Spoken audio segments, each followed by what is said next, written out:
सबका अपना अपना एक जोन होता है और मैं आपको बता रहा हूँ कि ये चीज़ मेरे ऊपर टैग नहीं लगेगी, क्योंकि इसके बाद ही मैं कुछ चीज़ें जो करूँगा वो दोनों होपफुली ऐसा भी हो, शिव ठाकरे फिल्म भी करता है या जो भी एक्टिंग में भी करता है, जो जिस चीज़ के लिए सपने देख के आगे बढ़ा था, और रियलिटी शोज़ भी करता है। ये बैलेंस भी तो हो सकता है। मतलब ऐसा हम सोचते हैं ना कि रियलिटी शो सिर्फ रियलिटी शोज़ ही क्यों करेंगे, दोनों बैलेंस भी तो हो सकता है। और एक कॉमन मैन और कॉमन पीपल के लिए रियलिटी शो वाला जो वे वो बेस्ट है, मुझे ऐसा लगता है। अगर वहाँ के थ्रू, अगर आप प्रोड्यूसर के बेटे नहीं हो, डायरेक्टर नहीं है आपके पापा मम्मी, तो आप रियलिटी शो चूज करके इंडस्ट्री में विद रिस्पेक्ट काम कर सकते हो। Finally, this is the day we have been waiting for. Hello and welcome to News 18 Showsha. I am Chirag Sehgal and joining me today is reality show के superstar Shiv Thakare in Cape Town. How are you, Shiv? Finally आपका time मिल गया, आपसे बात करने के लिए मिल गया। अरे नहीं, बहुत मज़े आ रहे हो और मुझे लगता है आप भी एंजॉय कर रहे हो। आप सब लोग आए हो और मुझे ठंडी अच्छी लग रही है आपकी बहुत ज़्यादा।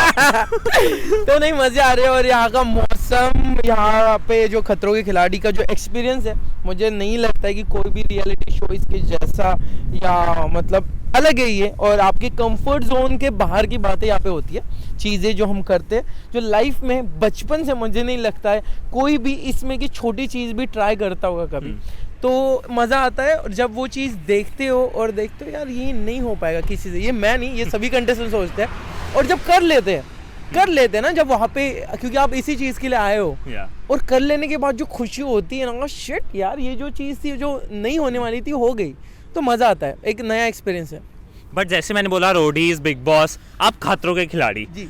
ये तीनों रियलिटी शोज हैं, कहने के लिए रियलिटी शोज हैं, बट कितने अलग हैं तीनों का अपना अपना एक जॉनर है। मैं बताऊंगा, रोडीज में एक अलग है, और रोडीज करके आए इसलिए खतरों के खिलाड़ी ऐसे कुछ नहीं होता है, बट एक होता है एक जिगरा, कि अगर आप रोडीज की हो और आपको पता लाइन में रह के पेशेंस रख के आप आगे बढ़ते हो। बिग बॉस में भी पेशेंस की ज़रूरत होती है, तो यहाँ पे कोई चीज़ों में आप पीछे नहीं हटोगे, इसकी गारंटी होती है। पर तीनों शोज़ अपनी अपनी जगह बहुत अलग है, और मुझे मैं लकी फील करता हूँ कि मैंने तीनों का एक्सपीरियंस लिया है। वो कैसे अप एंड डाउन करते करते पूरी फिल्म की तरह अलग अलग चीज़ें आती है, फेस करना पड़ता है, और वो जब आप पार करके जाते हो तब मज़ा आता है, शिट कर लिया मैंने। बट जैसे मैंने भी बोला, reality show superstar Shiv Thakare, सब बोलते हैं ये। कितना अच्छा लगता है आपको जब सब ये बोलते हैं? यार अच्छा तो लगेगा ही, बट ये आपका बड़प्पन है सबका। तो मैं सच्ची में कहूँ कि ये चीज़ मैंने जस्ट स्टार्ट किया, अभी बहुत चीज़ें करनी है मुझे, और कुछ चीज़ें जैसे ऐसा होना कि ऐसा होना चाहिए, वो होता नहीं है, उसके पीछे मुझे वेट करना पड़ता है, फिर मैं जिससे पीछे पड़ता हूँ। अभी मेरा जर्नी जो है वो स्टार्ट हुआ है, और ऐसे जो पटाखे फूटते हैं ऐसे मेरे लाइफ में भी फूटे हुए हैं। तो आगे बहुत बड़ी जर्नी है, और होपफुली आप लोग जो प्यार करते हो वो मुझे मोटिवेट करता है, और इसी की वजह से मैं यहाँ पे हूँ। क्योंकि देखो, मेहनत बहुत लोग करते हैं, ब्लेसिंग और प्यार की वजह से ही आप आगे बढ़ते हो। बट ये जो टैग है रियलिटी शो सुपरस्टार का, ये क्या शिव ठाकरे को बॉदर भी करता है कि कहीं मैं टाइपकास्ट ना होकर रह जाऊँ, मेरे को films, web shows, TV serials ना मिल पाए?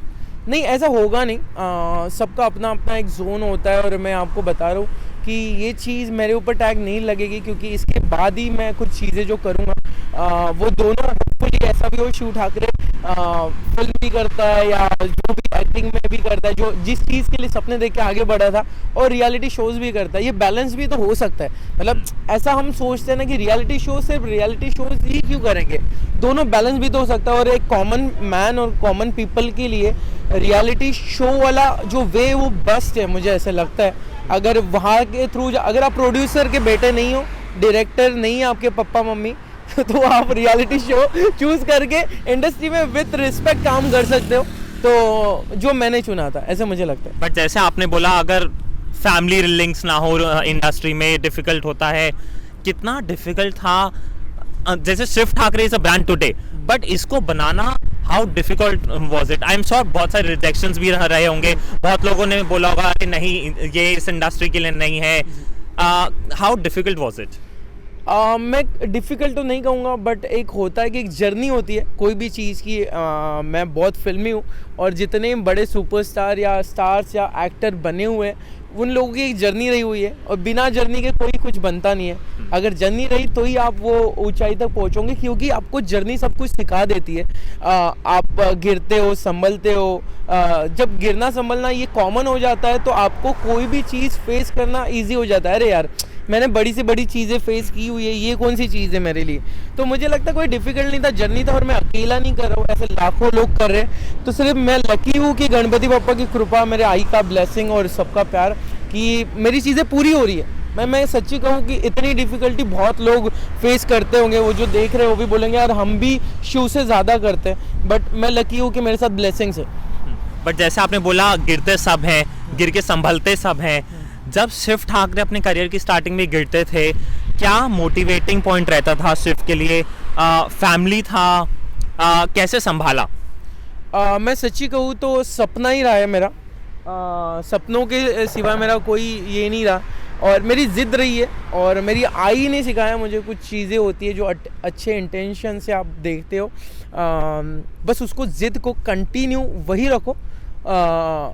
अगर आप थोड़े भी पलट जाओगे या क्या कहते हैं हिम्मत हार जाओगे तो वो चीज़ नहीं आपकी है नहीं, या फिर आप उस लायक ही नहीं हो। तो मुझे आप कोई भी चीज़ बोलो जो इम्पॉसिबल है, ऐसी कोई होती नहीं है। सब पॉसिबल होता है, बस आपकी जिद। आप कहाँ से आ रहे हो, कौन से घर से आ रहे हो, कौन से गांव से आ रहे हो, आपका लैंग्वेज क्या है, आपका लैंग्वेज कितना क्लियर है, आप लुक वाइज कैसे दिखते हो, पैसे कितने, ये कोई मायने नहीं रखता। मायने रखता आपकी ज़िद और आपका हार्ड वर्क। और मैं वो जिस दिन मुझे फील हुआ कि ये काम करता है तो मैं उसके पीछे हाथ धो के पड़ गया। बिग बॉस की शिव ठाकरे की मंडली को तो सब जानते हैं, खतरों के खिलाड़ी में शिव ठाकरे की मंडली में कौन कौन है? मंडली तो सभी यार, मतलब मंडली मतलब दोस्ती। और मुझे लगता है कि इस बार यार सभी बार हो गए, बट इस बार जितने कंटेस्टेंट हैं और सभी प्यार है, किसी में ईगो नहीं है, नेचर सबका अच्छा है। ऐसे होता है कभी कभी जीतने के बाद एक आए वाला मी वाला जोन आता है, वैसा कोई नहीं है। और सबके अलग अलग जोन है, कोई इसमें अच्छा है, कोई उसमें अच्छा है। तो मुझे लगता है सबके साथ बनती है, मेरी नहीं, सबकी अपने अपने साथ, बट मेरी सभी के साथ मस्ती करता हूँ। अंजुम हो, अंजलि हो, डीनो तो बेस्ट है, मेरा अपना बेस्टी पंटर है अपना, और डेजी हो, सोंदू, सरजीत, शहजान, सब कंटेस्टेंट, ऐसा कोई नहीं है। रश्मित, अर्चना भी, हम भी मस्ती करते हैं। तो मुझे लगता है कि पूरी मंडली एक खतरों के खिलाड़ी वाली मंडली है वो। बिग बॉस के बाद मंडली के बारे में बहुत सी अफवाहें उड़ी, अब्दू और स्टैन के बीच में दोनों ने स्टेटमेंट्स भी दिए। क्या सिचुएशन है अभी मंडली का? Is it still together? बिल्कुल मैं बोला, और मुझे लगता है मंडली के हर कंटेस्टेंट, हर पर्सन ने यही बोला होगा कि सब वैसे ही और लाइफ टाइम वैसे ही रहेंगे। कभी कभी शॉर्ट फिल्म, बड़ी फिल्म बना के दिखती है सोशल मीडिया पे हॉलीवुड की तरह, तो मुझे लगता है कोई छोटी चीज़ थी, और छोटी चीज़ घरों में होती रहती, और वो कुछ चीज़ थी नहीं। बट क्या स्टैन और अब्दू अभी टॉकिंग टर्म्स पर हैं? हाँ बिल्कुल, बात करते, सब सही है। बट जैसे काफ़ी आपने बोला छोटी फिल्म सोशल मीडिया पे बड़ी फिल्म बनाकर दिखाते हैं, कई बातें आपके और अर्चना के बारे में भी कही जाती हैं। जब आप ये सब पढ़ते हैं, डज दैट बॉदर यू? मैं थोड़ा ना यहाँ से बहुत स्ट्रांग हूँ, मतलब मैं कभी दिल बोलता है मुझे कि मैं कुछ लोगों को बताऊँ कि नहीं हुआ है बाबा कुछ, आप टेंशन मत लो। कभी कभी लोग प्यार करते हैं ना, वो केयर के इसमें बोलते हैं कि दादा तुम टेंशन मत लो, उनको होता है कि मैं नहीं ले रहा हूँ, बट कोई चीज़ ऐसी है नहीं। बट अगर जब आप उस चीज़ में इन्वॉल्व होने का ट्राई करोगे, वो चीज़ बड़ी हो जाएगी। तो वो चीज़ को शांत होने दो, आप जो काम कर रहे हो उसको फोकस करो। कभी कभी थोड़ा वक्त जाने पर जवाब खुद ही मिल जाते हैं। मेन इस पे एक ही ऑप्शन होता है, वक्त जाने दो कोई भी चीज़ पे। और मैं खतरों के खिलाड़ी में स्टंट देख रहा हूँ, मैं कभी फियर फंड आ रहा है, कभी नहीं आ रहा है, कभी जीत रहा हूँ, तो मुझे लगता है मुझे फोकस उधर करना चाहिए, तो मैंने उधर ही किया। और क्योंकि वो जर्नी मुझे फिर से नहीं मिलने वाली, और मैं सालों से उसका वेट कर रहा था। अगर एक छोटी चीज़ बाहर कुछ आ रही है तो उसको मैं बेस्ट है कि थोड़ा वक्त जाने दो, वक्त पता चलेगा। हम दोनों ने साथ में स्टंट किया है, दोनों ने एक साथ परफॉर्म किया है। कुछ चीज़ों को बहुत ज़्यादा आप ध्यान रखोगे तो आपका जो सपनों वाली जर्नी वो डिस्टर्ब हो जाएगी या बुरा मान जाएगी। बट खतरों के खिलाड़ी के बाद व्हाट्स नेक्स्ट? मेरा तो जो विश लिस्ट है वो फिल्म का ही है, बट वो कितनी जल्दी और कितने वे से, कितने क्या कहते हैं हम, बीच बीच में डिवाइडर और ये आते रहेंगे वो पता नहीं मुझे। बट एक जोन है, कुछ आ रहे हैं, कॉल्स आ रहे हैं, कुछ नहीं आ रहे हैं, कुछ किसी को मैं जाके खुद मीटिंग करूँगा, तो ये तो पता चलेगा कि होपफुली कुछ चीज़ें हो जाए। मतलब ये होता है कि हार्डवर्क वहाँ पे ही ख़त्म नहीं होता कि आपको ऑफर होना, आप उसके लायक भी बनना पड़ता है। तो मुझे ये सब चीज़ें करनी है, और इस जर्नी के बाद मेरी जो सच्ची वाली सपनों की जर्नी वो इसके बाद शुरू हो जाएगी कि मुझे हाथ धो के वो फिल्म के पीछे पड़ना पड़ेगा, या कैरेक्टर हो या पैरेलल लीड हो, कि उसमें भी हम ये नहीं कर सकते कि हमें यही मिलना चाहिए। इतनी बड़ी इंडस्ट्री है, इतने टैलेंटेड लोग हैं, उसमें आप एक रॉ जा रहे हो तो आपको पहले खुद को पॉलिश करना पड़ेगा। ये सब चीज़ें मुझे पता है, तो होपफुली ये चीज़ें शुरू हो जाएगी और मुझे सीखने में और हार्डवर्क करने में मज़ा आता है। Thank you so much, sir, for joining us. Lovely talking to you. Yes, thank All the very best. Thank you so much.